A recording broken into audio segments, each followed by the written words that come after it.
I have one question. What is your opinion regarding the agnostic and atheism attacks young people Muslim in Malaysia? And what is the basic knowledge that the parents need to explore in order to overcome the problem? Thank you. To start the question that what is my view regarding an atheist and agnostic, and what is the best way to overcome that problem? An agnostic is a person who does not comment about God. Neither does he say there is God, neither does he say there is no God. He doesn't say there is God, doesn't say no God, he's silent. The Buddhist actually is an agnostic religion, actually. Buddha was an agnostic. Why he was, that's a separate question. Atheist is a person who doesn't believe in Allah subhanahu. How you solve the problem? It's a big talk I gave in Kuala Lumpur, along with the question and answer session. It was for 6 hours. In 2016, I gave a talk, Is the Quran God's Word?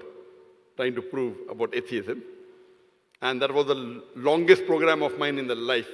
Started at about 8:30, went up to about 3 o'clock in the morning. There were more than 50,000 people, mashallah. That was also in a stadium, Bukit Jalil Stadium. I'll just give a brief about it, and rest you can see the video cassette. Whenever I meet an atheist, the first thing I do is, I congratulate him. You may ask that, why am I congratulating an atheist?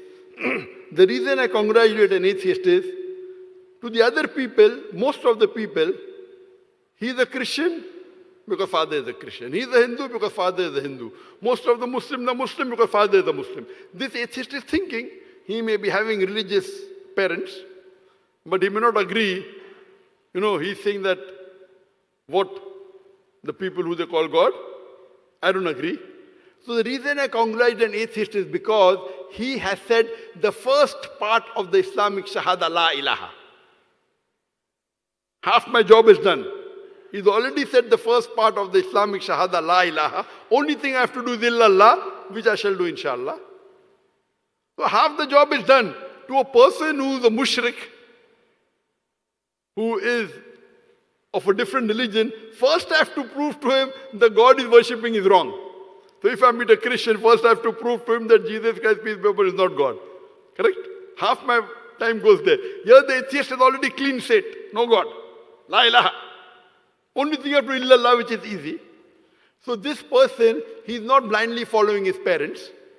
He says, I don't believe that this God who can be defeated, this God who can kill, who can be killed, this God who can die, I don't believe in such a God.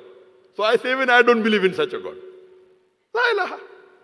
If this is what you're killing, God who requires to eat, who requires to excrete, who can be killed, who feels hungry, who is weak, I don't believe, la ilaha. Then I have to speak to him about the true God.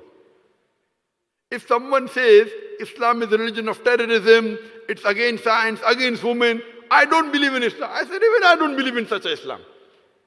And then I correct to him, Islam is a scientific religion, it's the most logical religion, it has rights for the woman, blah, blah, blah. And then I convince him. So for the atheist, I tell him, the best definition of God is Surah Ikhlas, chapter number 112, verse number 1 to 4, which says, Qul huwallahu ahad.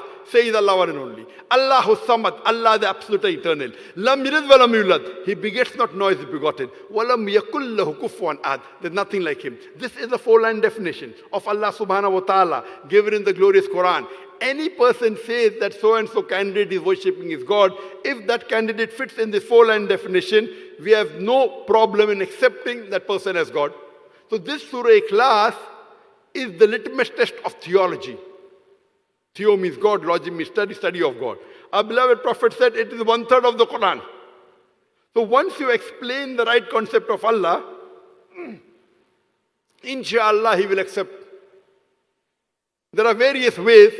There's another way called logical way, there's another way, scientific way. There are different ways of trying to prove to an atheist.